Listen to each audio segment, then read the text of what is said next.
Welcome back to Anusri tutorials అండి. ఈరోజు మనం తెలుగు టెక్స్ట్ బుక్లోని 24-25కి సంబంధించిన 10th క్లాస్ తెలుగు టెక్స్ట్ బుక్లోని మొదటి పాఠం నేర్చుకోబోతున్నాం. అందు పాఠం పేరు వచ్చేసి ప్రత్యక్ష దైవాలు, ప్రక్రియ, ఇతిహాసం. ఇతివృత్తం వచ్చి తల్లిదండ్రుల సేవ. రాసిన వారు ఎర్రన. ఇక పాఠంలోకి వెళ్తే మనం ఇదిగోండి ప్రత్యక్ష దైవాలు. దీనిని రాసిన వారు ఎర్రన్న. ముందు కవి పరిచయం తెలుసుకుందాము.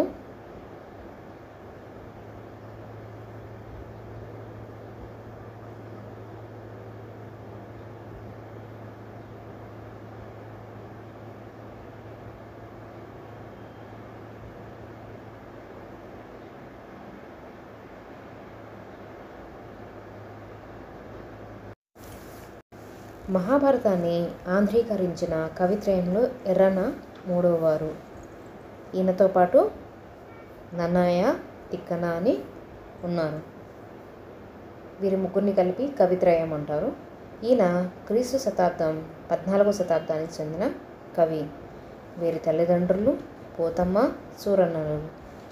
ఈయన పాకనాడు సీమ అంటే నెల్లూరు జిల్లాలోని కందుకూరు సమీపంలో గుంటూరు గ్రామంలో జన్మించారు. అద్దంకిని రాజధానిగా చేసుకుని పరిపాలించిన ప్రోలయ వేమారెడ్డి యొక్క ఆస్థాన కవిగా పనిచేశారు.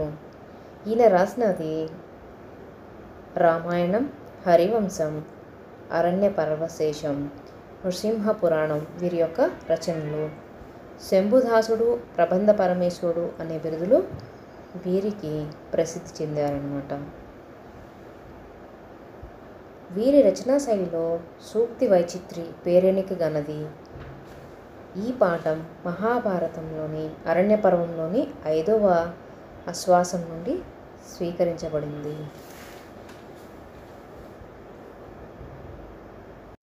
ఇక్కడ చూడండి, ఒక పద్యం ఇచ్చారు. తల్లిదండ్రి మీద దయలేని పుత్రుండు పుట్టనేమి వాడు గిట్టనేమి, పుట్టలోన చెదలు పుట్టదా గిట్టదా విశ్వదాభిరామ వినురవేమ. ఇది వేమన శతకం నుంచి వచ్చిన పద్యం అండి. తల్లిదండ్రుల మీద దయలేని వాడు పుత్రుడు, వాడు పుట్టినా ఒకటే పుట్టకపోయినా ఒకటే. అలాగే పుట్టలో ఉండే చెదలు పుట్టదా గిట్టదా అని వేమన గారు చెప్పారు. ఇక్కడ కొన్ని ప్రశ్నలు ఇచ్చారండి. ప్రశ్నలకి ముందుగా సమాధానాలు తీసుకుందాం. పుత్రులు ఎవరి మీద దయ కలిగి ఉండాలి అని అంటున్నారు. పుత్రులు ప్రత్యక్ష దైవాలైన తల్లిదండ్రుల మీద దయ కలిగి ఉండాలి అంటున్నారు. కవి చెదపురుగులతో ఎవరిని పోల్చాడు, ఎందుకు? కొడుకులను చెదపురుగులతో పోల్చాడు, ఎందుకు? తల్లిదండ్రులని చూసుకోలేనివాడు ఉన్నా ఒకటే లేకపోయినా ఒకటే అని వాళ్ళని చెదపురుగులతో పోల్చారు. తల్లిదండ్రుల సేవలో తరించిన మహనీయుల పేర్లు చెప్పండి అంటున్నారు. దానికి నాకు తెలిసి పరశురాముడు. తల్లిదండ్రుల సేవలో తరించిన మహనీయులు పేర్లు చెప్పండి అంటున్నారు. కౌశికి మహర్షి. ఈ పాట యొక్క ముఖ్య ఉద్దేశం ఏంటంటే, లోకంలో కంటి కనిపించే దేవతలు అమ్మానాన్నలు, వారిని ఎల్లప్పుడూ సేవించడమే ధర్మాలన్నింటిలోనూ ఉత్తమ ధర్మం. ఆ ధర్మాన్ని అనుసరించాలని చెప్పడమే ఈ పాఠ్యం యొక్క ముఖ్య ఉద్దేశం. ఇది ఇతిహాసం. ఎక్కడ జరుగుతుంది, ఎవరికి చెప్తున్నారు దీని గురించి, దాని గురించి మనం తెలుసుకుందాం. చూడండి, ప్రక్రియ ఇతిహాసం. ఇతిహాసం అంటే ఇలా జరిగింది అని అర్థం. గుర్తుంచుకోండి, ఇది కూడా ఒక బిట్లాగా ఇవ్వచ్చు. ఇతిహాసం అంటే అర్థం ఏంటి అని ఇవ్వచ్చు. ఇది ఒక కాలంలో ఒక రాజవంశానికో ఒక జాతికో సంబంధించిన చారిత్రకాంశం గల బహుదరచన. ఇవి తొలిటి కథలు. ఇవి గ్రంథ రూపంలోకి రాకముందు అసు రూపంలో ఉండేవి. ఇతిహాసాలు చతుర్విధ పురుషార్థాలు, ఉపదేశాలు, పూర్వ వృత్తాంత కథలతో కూడి ఉంటాయి. ఇతిహాసాలలో కథనానికి ప్రాధాన్యం ఉంటుంది. వీటికి ఎగ్జాంపుల్స్ ఏంటంటే రామాయణం, మహాభారతాలు అన్నమాట. ఈ కథ యొక్క నేపథ్యం ఏంటి అంటే, అరణ్యవాసంలో ఉన్న ధర్మరాజుతో మార్కండేయ మహర్షి కౌశిక మహర్షి గురించి కథను చెప్తున్నాడు. కౌశికుని విద్యాభ్యాసం ముగిసినట్లు గురువు ప్రకటిస్తాడు. గృహస్థాశ్రమం స్వీకరించి తల్లిదండ్రులను సేవించమని చెబుతాడు. కానీ కౌశికుడు మరింత జ్ఞానారార్జన చేసి సకల ధర్మాలను తెలుసుకోవాలని బయలుదేరతాడు. ఒకనాడు మర్రి చెట్టు నీడలో కూర్చొని వేదాధ్యయనం చేస్తూ ఉంటాడు. చెట్టుపైన ఉన్న పక్షి ఆయనపై రెట్టవేస్తుంది. కోపంతో దాని వంక చూడగా అది కాలి బూడిదవుతుంది. ఆ తర్వాత మధ్యాహ్న సమయంలో ఒక ఇంటి ముందు నిలబడి భిక్ష కోరతాడు. ఆ ఇంటి ఇల్లాలు అదే సమయంలో ఇంటికి వచ్చిన భర్తను సేవిస్తూ ఉండడం వల్ల భిక్ష వేయడం ఆలస్యమవుతుంది. నిర్లక్ష్యం చేసిందనే కోపంతో కౌశికుడు ఇల్లాలి వంక చూడగా, మహాత్మా, నేను చెట్టుపైన ఉన్న పక్షిని కాదు, సన్యాసికి ఇంత కోపం తగదు అని మంచి మాటలు చెప్పి, ఇంకా ధర్మ సూక్ష్మాలను తెలుసుకోవాలని కోరిక ఉంటే మిథిలా నగరంలో నివసించే ధర్మవ్యాధుడిని కలవమని చెబుతుంది. కౌశికుడు ధర్మవ్యాధుడి దగ్గరికి వెళ్తాడు. ఆ నేపథ్యంలోనిదే ఈ కథ. చూడండి, ఇవి అన్నీ పద్యాలు. వీటికి భావం మనం తెలుసుకున్నాము.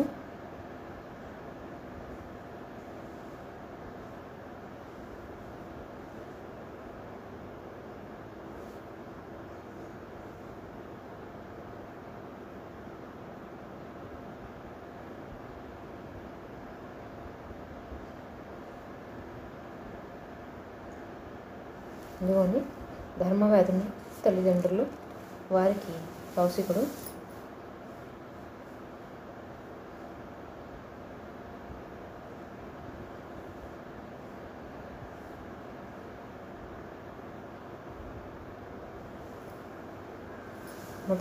మొదటిదానికి భావం ఏంటంటే, ఓ కౌశిక మహర్షి, నీవు నన్ను సర్వజ్ఞుడనంటును అభినందించావు.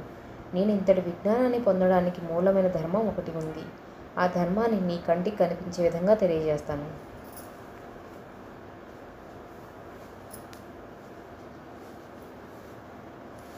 అంటూ ధర్మవ్యాధుడు కౌశిక మహర్షిని సగౌరవంగా తన ఇంటిలోనికి తీసుకువెళ్ళాడు. 4 వైపుల నుండి సుగంధాలు వెదజల్లుతున్న ఆ భవనంలో ఉన్న ఉన్నత ఆసనాలపై ధర్మవ్యాధుని తల్లిదండ్రులు కూర్చొని ఉన్నారు. వారు తమకి ఇష్టమైన ఆహారాన్ని స్వీకరిస్తూ నచ్చిన వస్త్రాలు, ఆభరణాలు మొదలైనవి ధరించి ఆనందంగా ఉన్నారు. అలాంటి తన తల్లిదండ్రులను కౌశికుని చూపించి వారి పాదాలకు నమస్కరించాడు.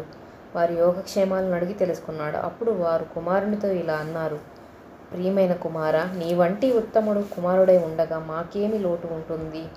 నీవు పాటించే ధర్మం నిన్ను రక్షిస్తుంది. చక్కని సంపదలతో చిరకాలం జీవించగలవు. నీ ప్రవర్తన చేత మన వంశం పవిత్రమైంది.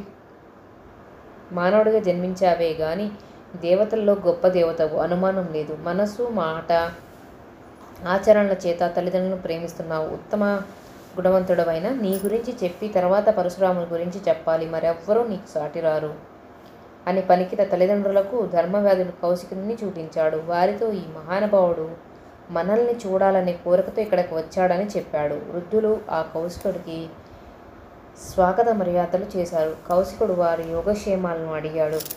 తర్వాత ధర్మవ్యాధుడు కౌశికునితో ఇలా అన్నాడు: ప్రజల చేత గౌరవింపబడేవాడా వీరు నా తల్లిదండ్రులు. వీరికి సేవ చేయడం వల్ల మాత్రమే నాకు ఉత్తమ జ్ఞానం లభించింది. సాధారణంగా లోకంలో అందరూ కోరికతో దేవతలను పూజిస్తారు. నా తల్లిదండ్రులే నా పాలిటి దేవతలు. ఇతర దేవతల గురించి నాకు తెలియదు. వీరికి రుచికరమైన పండ్లు, పూలు, గంధం, అందమైన నగలు, వస్త్రాలు, ఇష్టమైన ఆహార పదార్థాలను అందిస్తాను. నా ఆలుబిడ్డలతో కలిసి సేవ చేస్తుంటాను. అలా సేవించడం వల్ల వేదాధ్యయనం, యజ్ఞాలు, వ్రతాలను చేసిన ఫలితం వస్తుంది. ఈ భూమిపై పుణ్యాన్ని కోరే గృహస్థుడు తల్లి, తండ్రి, గురువు, అగ్ని, ఆత్మ అనే 5గురిని పూజించి సంతోషపడాలి. అలాంటి గృహస్థుడే ధర్మాత్ముడు అని చెప్పి ధర్మవ్యాధుడు ఇలా అన్నాడు: ఓ కౌశిక మహర్షి, నీవు నా వద్దకు పతివ్రత పంపగా వచ్చావు. ధర్మాన్ని గురించిన జ్ఞానాన్ని పొందాలని భావిస్తున్నావు. ఆమెపై ఉన్న గౌరవం కారణంగా ధర్మ మార్గాన్ని వివరిస్తాను. నీపై ఇష్టం కాదు, నువ్వు ఒక చేయకూడని పని చేశావు కనుక నువ్వంటే నాకు ఇష్టం లేదు. అదేమిటంటే కౌశిక మహర్షి, నీ తల్లిదండ్రులు వృద్ధులు. వారు నీపై ఎంతో ప్రేమతో జీవిస్తున్నారు. కానీ వారికి నీవే ఆధారం. కానీ నీవు వేదాధ్యయనం చేసి జ్ఞానం పొందాలని భావించావు. తల్లిదండ్రుల అనుమతి లేకుండా వారిని వదిలిపెట్టావు. వారి స్థితిగతుల గురించి ఎలాంటి విచారణ చేయలేదు. ఈ కఠినమైన నీ ప్రవర్తన నాకు నచ్చలేదు. నీవు విడిచి వెళ్ళిన మరుక్షణం నీ కోసం నీ తల్లిదండ్రులు గుండెలు పగిలిపోయేటట్లుగా ఏడ్చి ఏడ్చి అందులయ్యారు. ఇప్పటికైనా నువ్వు వెళ్ళి వారి దుఃఖాగ్నిని చల్లార్చు. నువ్వు సంపాదించిన విద్య కానీ, పుణ్యం కోసం నువ్వు పడే శ్రమ కానీ తల్లిదండ్రులకు సేవ చేయకపోతే వ్యర్థమవుతాయి. కాబట్టి నేను చెప్పిన విధంగా ఆచరించు, నీకు మేలు కలుగుతుంది. అది విన్న కౌశికుడు ధర్మవ్యాధునితో ఇలా అన్నాడు. ఓ పుణ్యాత్ముడా, నీవు చెప్పిన మాటలు సరైనవి, శ్రేష్టమైనవి, మేలు కలిగించేవి. వాటిని శ్రద్ధగా విన్నాను, తప్పక ఆచరిస్తాను అని తల్లిదండ్రులను సేవించి తరిస్తాను. నీతో స్నేహం కలగటం నా అదృష్టం. నా మనసు అమితమైన సంతోషంతో నిండింది. నాకు కలగబోయే శుభాలన్నిటికీ ఇది సూచకం. జ్ఞానుల చేత ఆరాధింపబడే ఓ ధర్మవ్యాధుడా, ధర్మ మార్గం సాటి లేనిది. భూమిపై నివసించే 10,000 మందిలో ఏ ఒక్కడైనా ధర్మాచరణకు పూనుకుంటాడో లేదో సందేహమే. నీలాగా ప్రయత్నపూర్వకంగా ధర్మాన్ని ప్రమాణంగా స్వీకరించి ఆచరించేవాడు ఉండడు. కౌశికుని తల్లిదండ్రులు చూపు కోల్పోవడానికి గల కారణాలు ఏమిటో చెప్పండి అంటున్నారు. ఇక్కడ ప్రశ్నలో ధర్మవ్యాధుని తల్లిదండ్రులు సంతోషంగా ఉండడానికి కారణం ఏంటి అంటే, ధర్మవ్యాధుడు తన భార్య పిల్లలతో తల్లిదండ్రులకి వారికి కావాల్సినవన్నీ సమకూరుస్తూ సంతోషంగా చూసుకుంటున్నాడు. గృహస్థుడు ఎవరెవరిని పూజించాలి అంటే, గృహస్థుడు తల్లిదండ్రులను, గురువును పూజించాలి. అగ్ని,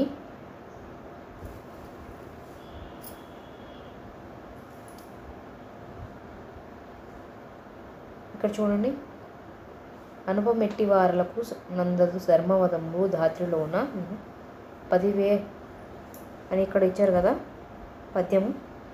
బుధవత్సల, పండితులచే ఆదరింపబడే ఓ ధర్మవ్యాధుడా,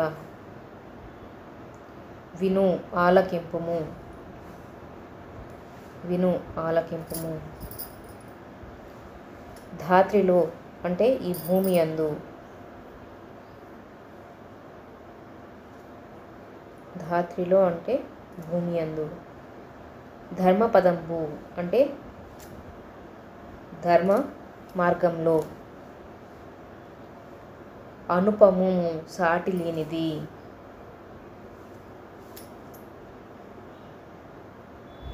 ఎట్టి వారలకు ఎటువంటి వారికైనను.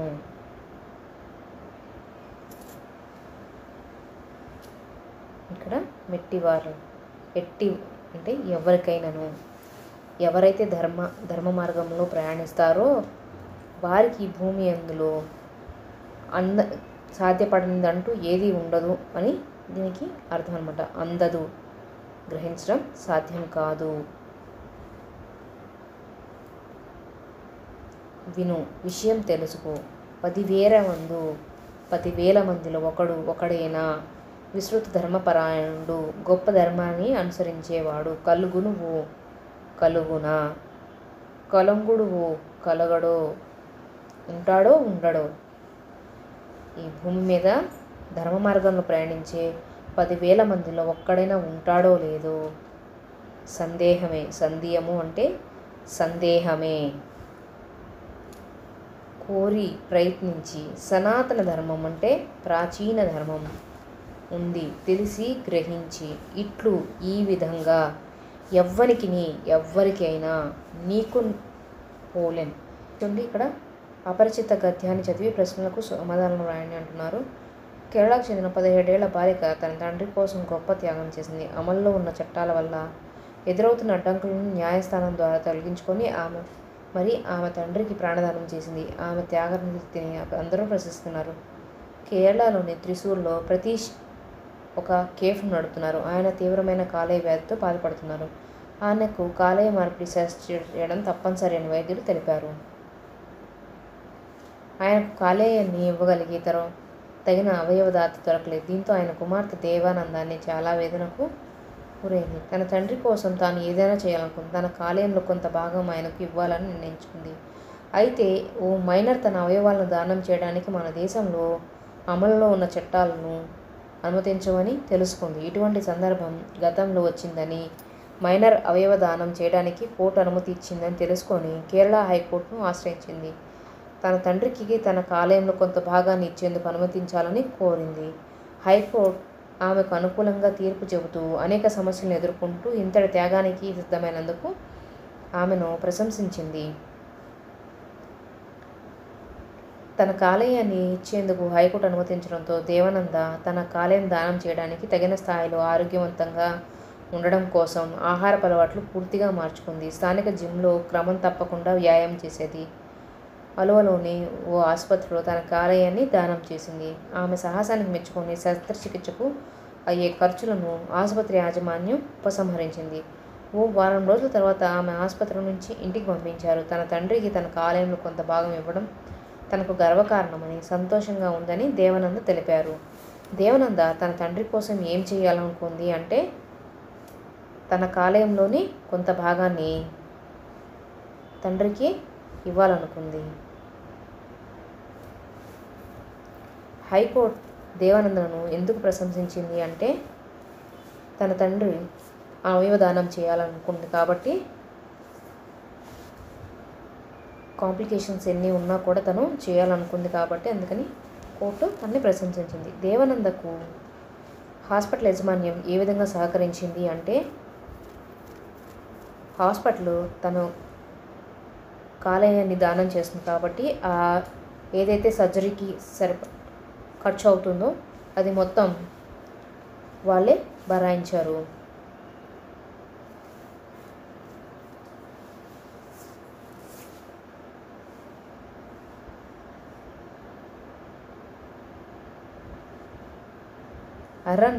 ఎర్రన్న ఎవరి ఆస్థాన కవి అంటే వేయల వెంకటారెడ్డి ఆస్థానంలో ఉన్నారు.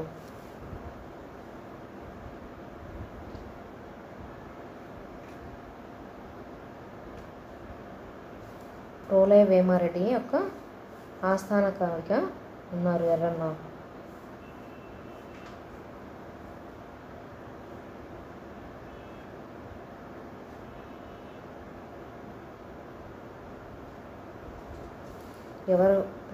ఎవరి ఆస్థాన కవి అంటే రోలయ్య వేమారెడ్డి గారి ఆస్థాన కవి. ధర్మవ్యాధుని కథను ఎవరికి చెప్పారు? ధర్మరాజుకి ఈ కథని చెప్పారు. ఎవరికి సేవ చేయడం తన ధర్మం అని కౌశికుడు గ్రహించాడు? తల్లిదండ్రులకు.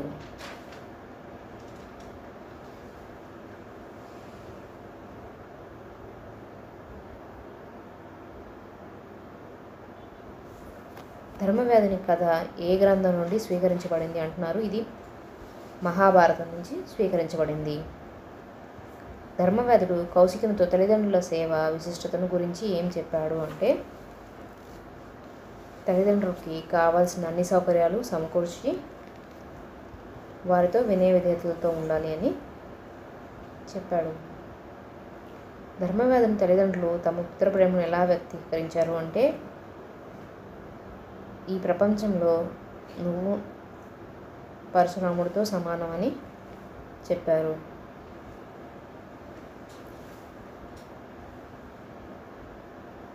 గృహస్థ ధర్మం ఏంటి అంటే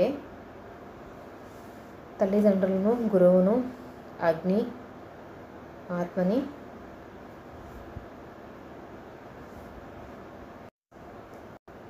గృహస్థ ధర్మాన్ని గురించి ధర్మవ్యాధుడు ఏం చెప్పాడు అంటే తల్లి, తండ్రి, అలాగే గురువుని, అగ్ని, అలాగే ఆత్మ,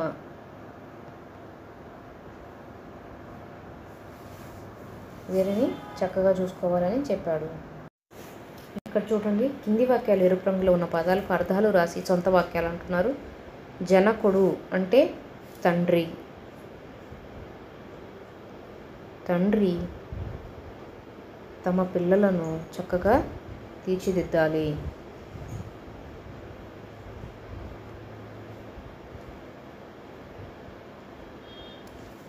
దేవతలు అమృతం సేవించడం వల్ల అమరులు అయ్యారు.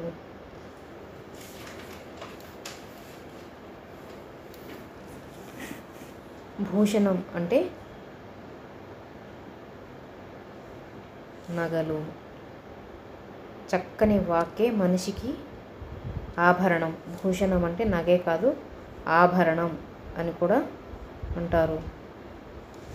చక్కని వాక్కే మనిషికి ఆభరణం. ఐఏఎస్ కావాలని అతని చిరకాల వాంఛ. వాంఛ అంటే కోరిక. ఐఏఎస్ కావాలని అతని చిరకాల వాంఛ, కోరిక నెరవేరింది.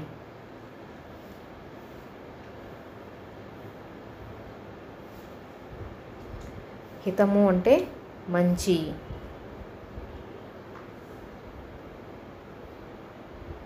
మంచినే కోరాలి. మనం ఎప్పుడు పరుల హితమునే కోరాలంటే మనం ఎప్పుడు పరుల మంచినే కోరాలి.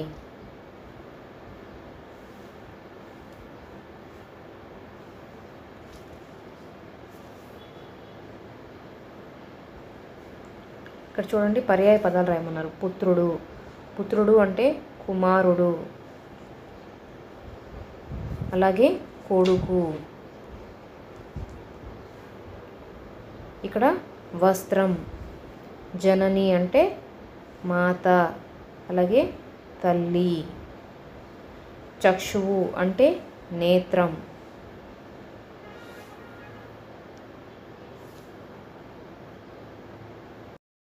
ఇది రూపకాలంకారం. ఈ కంద పద్యాన్ని పరిశీలించండి అంటున్నారు.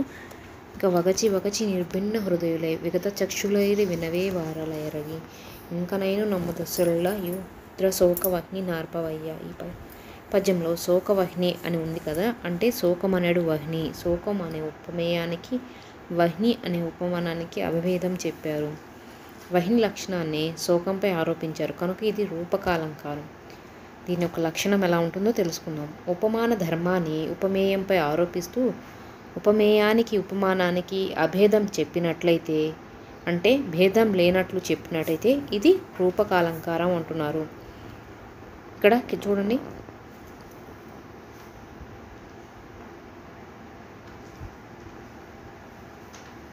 గురు లఘువులు ఇలా మనం ఛందస్సు ఐడెంటిఫై చేయాలంటే ఇవండి గురు లఘువులు అంటారు వీటిని. చూడండి, దీని యొక్క ఆటవెల్లది యొక్క దానికి లక్షణాలు ఏంటి అంటే, ఆటవెల్లి పద్యం ఉపజాతికి చెందినది. ఇందులో 4 పాదాలు ఉంటాయి. 1, 3వ పాదాలు ఒక విధంగాను, 2, 4 పాదాలు ఒక విధంగాను ఉంటాయి. 1, 3 పాదాలు వరుసగా 3 సూర్యగ్రహణాలు, 2 ఇంద్రగణాలు ఉంటాయి. అలాగే 2, 4 పాదాల్లో 5 సూర్యగణాలు ఉంటాయి. ప్రతి పాదంలో 4వ గణంలో మొదటి అక్షరానికి యతి చెల్లుతుంది. యతి లేని చోట ప్రాస యతి చెల్లుతుంది. ప్రాసకి నియమం లేదు.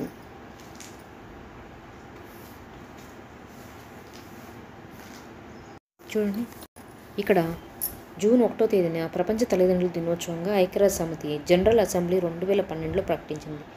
ప్రతి సంవత్సరం జూలై నెల చివరి ఆదివారం నాడు తల్లిదండ్రుల దినోత్సవంగా జరుపుకుంటున్నాం. ఇక్కడ యక్షగానం అనేది ఇచ్చారు చూడండి. ఇది మన కళారూపాల్లో అతి ప్రాచీనమైనది యక్షగానం. ఆంధ్రదేశంలో శతాబ్దాల నుండి యక్షగాన కళారూపం ప్రదర్శితమైంది. మనకి శతాబ్దాల నుంచి యక్షగాన కళారూపం ప్రదర్శితమవుతుంది. బౌద్ధ, జైన, బ్రాహ్మణ సారస్వతాల్లో యక్షులను దేవతాగణంగా పేర్కొన్నారు. ఎవరెవరు అంటే బ్రాహ్మణ, జైన, బౌద్ధ మత సారస్వతాల్లో యక్షుల్ని దేవతాగణంగా పేర్కొన్నారు. యక్షులచే పాడబడే సంగీత విశేషం యక్షగానం.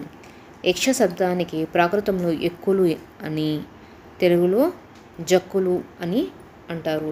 యక్షగానం మక్కువగా జక్కుల వారు ప్రదర్శించేవారు. యక్షగానాన్ని ఎవరు ప్రదర్శించేవారంటే మక్కువగా అంటే ఇష్టంగా జక్కుల వారు ప్రదర్శించేవారు. ఈ జక్కుల వారు విద్యా వివేకాల్లో గొప్పవారు. సంగీత సాహిత్యాలను, చిత్రకళ ప్రతిభలలోనూ అద్వితీయ ప్రతిభావంతులుగా పేరుగణించారు. తాళపత్ర సాధారణ గ్రంథాలు పరిశీలిస్తే 400 వరకు యక్షగాన రచనలు ఉన్నట్లు తెలుస్తుంది. ఎన్నో గ్రంథాలలో కూడా యక్షగానాల ప్రసక్తి ఉంది. ఇది ఒక విధంగా చెప్పాలంటే యక్షగానం నృత్య, నాటిక, సంగీత, వేషభాష, అలంకారాల సమాహారంగా చెప్పవచ్చు. ఇది సాయంకాలంలో ప్రదర్శన జరుగుతుంది. ఈ యక్షగానం డప్పు వాయిద్యంతో కార్యక్రమ ప్రారంభం గురించి ఊరి వారికి తెలియజేయడం జరుగుతుంది. నటులందరూ మెరిసే దుస్తులు, రంగులు పూసిన ముఖాలతో ఉంటారు. ఈ యక్షగానాలు ముఖ్యంగా పురాణ గాథలకు సంబంధించి వివరిస్తూ ఉంటాయి. కథకుడు కథ చెబుతుండగా నటులు వర్ణనకు అనుగుణంగా నృత్య ప్రదర్శన చేస్తుంటారు. వెనకాల సంగీతం వినిపిస్తూ ఉంటుంది. మరునాటి ఉదయం వరకు కూడా ప్రదర్శన సాగుతూనే ఉంటుంది. అలాగే ఇంకొకటి మోదకొండమ్మ జాతర అంట. ఇది గిరిజనుల దేవతగా ఈవిడకి పూజలు అందుకుంటుంది. మోదం అంటే సంతోషం. కొండలలో వెలిసిన దేవత కనుక కొండమ్మ. అన్ని కోరికలకు మూలమైన సంతోషాన్ని ప్రసాదించడం అమ్మవారి ప్రత్యేకత. ప్రతి ఏటా మే నెలలో అమ్మవారికి 3 రోజుల పాటు ఉత్సవాలు అంగరంగ వైభవంగా జరుగుతాయండి. ఇది రాష్ట్రంలోని అతిపెద్ద వేడుకగా పేరొందిన గిరిజన జాతర. ఈ జాతరలో గిరిజన సాంప్రదాయ నృత్యం థింసా ఒక ప్రత్యేక ఆకర్షణ. ఈ జాతరకు విశాఖ గోదావరి జిల్లాల నుండే కాక ఒడిస్సా, ఛత్తీస్గఢ్ రాష్ట్రాల నుండి భక్తులు పెద్ద సంఖ్యలో వచ్చి మొక్కులు తీర్చుకుంటారు. దీనిని రాష్ట్ర ప్రభుత్వం 2014 నుంచి రాష్ట్ర జాతరగా గుర్తించింది.